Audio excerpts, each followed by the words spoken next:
antara kegiatan saya dengan keluarga, alhamdulillah.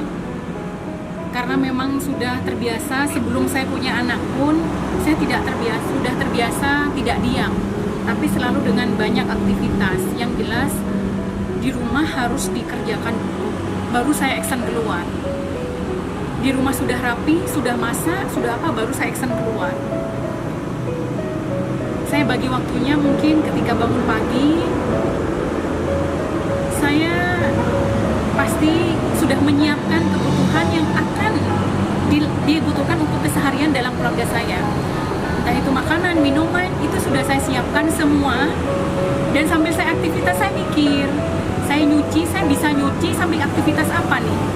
Terus seperti itu, kalau saya nanti nganter si kecil jam segini, saya bisa sholat nggak di waktu. Kadang kan paling tidak, yang jelas saya tidak pernah dan mudah-mudahan tidak ada dalam keinginan saya mengulur waktu yang namanya sholat. Ketika jemput si kecil pun saya selalu buat perjanjian dengan dia, sayang, mama nanti jemput kamu jam 12 kurang 10, zuhur itu jam setengah 12 nak, jadi mama ke masjid dulu ya, nanti kamu mau ikut, saya ngasih opsi ke dia, kamu mau ikut mama ke masjid atau kamu main dulu di sekolah. Ada kadang enggak, mau aku main di sekolah, ya udah. Saya nggak harus menekankan, nggak, paling tidak karena masih baru. Saya selalu bilang ya udah. Selanjutnya juga seperti itu, saya tanya lagi, sayang, masa mau main di sekolah? Emang lo nak, sholat di awal waktu tuh begini. Oh ya ma, aku nanti sholat. Kadang nyampe di masjid pun kadang nanti aneh, namanya anak-anak. Cuman saya harus sabar.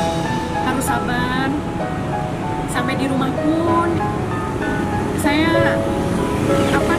tetaplah saya harus bagi waktu jam sekian sampai jam sekian, saya harus action jam sekian sampai jam sekian, saya dengan keluarga. Paling tidak ketika jam waktu action, waktu saya dengan keluarga, saya selalu memberikan penawaran, saya jam segini saya mau action, kita ketemu dengan ini, ikut nggak? Udah, aku main aja, aku begini, kadang ya aku ikut. Nah, sebenarnya mudah itu kalau kita komunikasi, dan alhamdulillah pasti ada lah yang namanya kok selalu begini dengan berjalannya waktu. Asal ada komunikasi, disesuaikan dengan syariat juga, tuntunan agama seperti apa, apalagi saya seorang perempuan, alhamdulillah insya Allah akan selalu ada jalan. Dan pastilah ada yang namanya ujian, cuman udah, ini belum apa-apa, ujian ini belum apa-apa.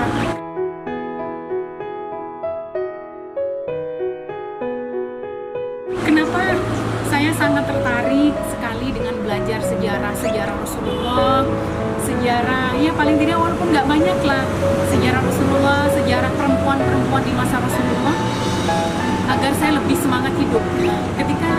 Alhamdulillah ketika Allah ngasih rezeki saya bisa ibadah, bisa umroh. Di sana saya tidak hanya fokus saya sholat, saya ibadah di masjid, tapi saya akan ke sekitar di sana, saya belajar budaya di sana.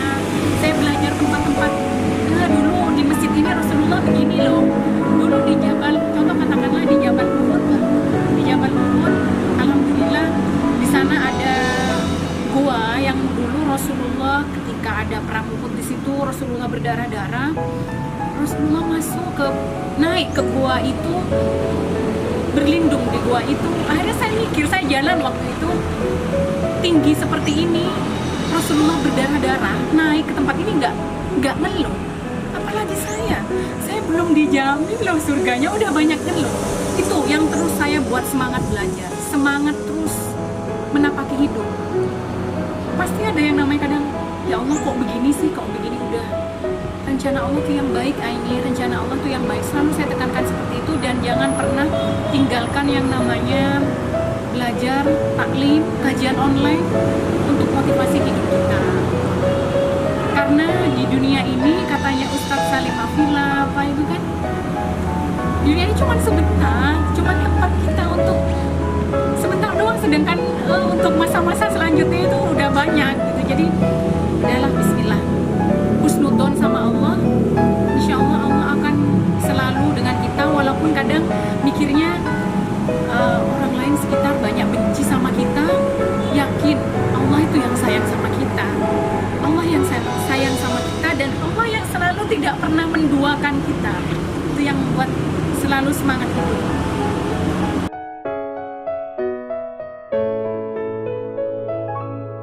Buat komunitas pastilah, karena berjuang ini kan saya yang awalnya sendiri, dari yang dari SMA, kuliah, sampai bekerja gitu. Kenapa nggak buat komunitas? Karena saya nggak mau komunitas itu akan ada amanah luar biasa. Itu yang saya takutkan. Di situ ada ketua dan sebagainya lah, ada susunan. Mungkin sehari 2 hari nggak ada masalah, tapi seterusnya itu akan pasti ada kesenjangan sosial antara teman dan satu yang lain. Saya nggak mau seperti itu. Dan alhamdulillah saya dan teman-teman juga sepakat. Teman-teman yang satu misi dengan seperti ini, udah nggak usah buat komunitas. Saya paling tidak, kadang kan ada pertanggungjawabannya gimana, dari mana. Udah, pertanggungjawaban tuh Allah, simple kan. Kadang kan itu, kadang kan ada uang masuk, saya terima loh uang 300, katanya buat anak yatim, buat begini. Ya udah, sampai nggak tanya tabon, udah urusannya sama Allah. Allah udah punya kamera, Allah punya CCTV terbaik. Jadi udah pasrahkan sama Allah, gitu aja. Dan saya bukan nggak mau terikat sih. Saya takut dengan amanah itu. Kalaupun ada kayak, alhamdulillah sih kayak teman buat komunitas ini, saya akan ikut. Sebisa mungkin saya akan selalu ikut di semuanya. Tapi kalau untuk buat komunitas sendiri, untuk sahabat saya ini saya belum bisa. Saya takut dengan amanah itu. Gitu.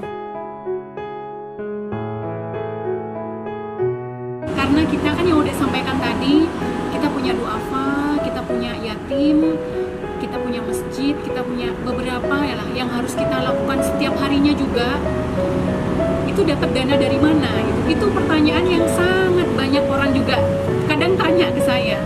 Alhamdulillah di kita itu, saya dan teman-teman, kalau dibilang ada donatur tetap nggak ada. Jadi kita share aja, kita mau action, kita ada duafa begini di awal bulan, terutama di awal bulan yatimnya punya segini ya, punya duafa segini yang harus disantuni. Kadang udah kita share, kadang-kadang enggak, saya nyumbang walaupun cuma 2.000 kita terima aja. Orang namanya sedekah kan gitu.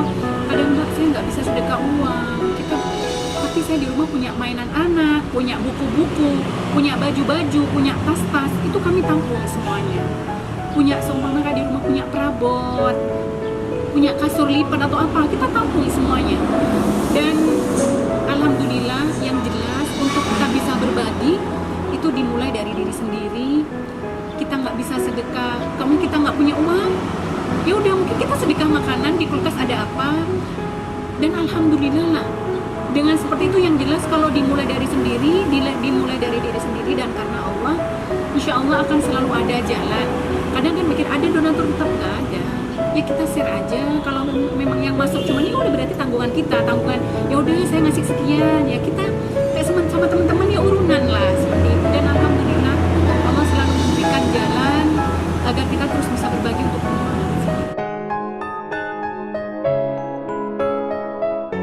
Motivasi untuk berbagi itu karena memang dididik oleh almarhum bapak saya, oleh Umi juga dididik untuk berbagi.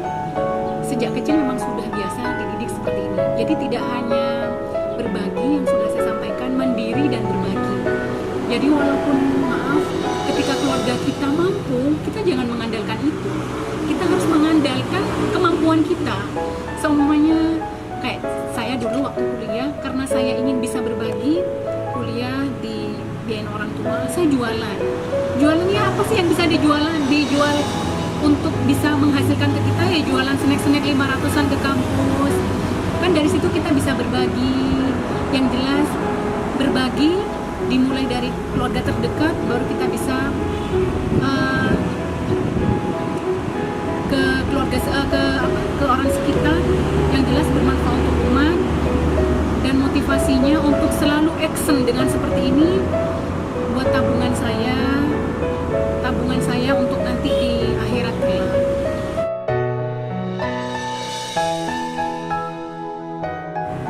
Perempuan sama laki-laki sih sama aja ya, tapi bagi saya perempuan itu harus, karena perempuan itu dikasih kemampuan lebih dalam arti dia bisa mengurus semua kebutuhan keluarga lah, bukan mencari nafkah loh ya, bisa memenuhi semua kebutuhan keluarga, melakukan aktivitas keluarga perempuan, mengurus anak perempuan pun juga bisa bekerja. Jadi bagi saya perempuan itu yang jelas jangan pernah lepas dari yang namanya koridor agama. Bagaimana perempuan dalam konteks agama seperti apa, dan seorang perempuan harus bisa berdiri di atas kaki sendiri. Jadi harus bisa mandiri, karena kenapa? Hidup di dunia ini akan terus berjalan. Pastilah akan ada masa di bawah, cuman kuatkan, dan harus, karena perempuan dikasih kemampuan dengan berbagai hal, harus bisa mengembangkan dan harus kuat berdiri di atas kaki sendiri.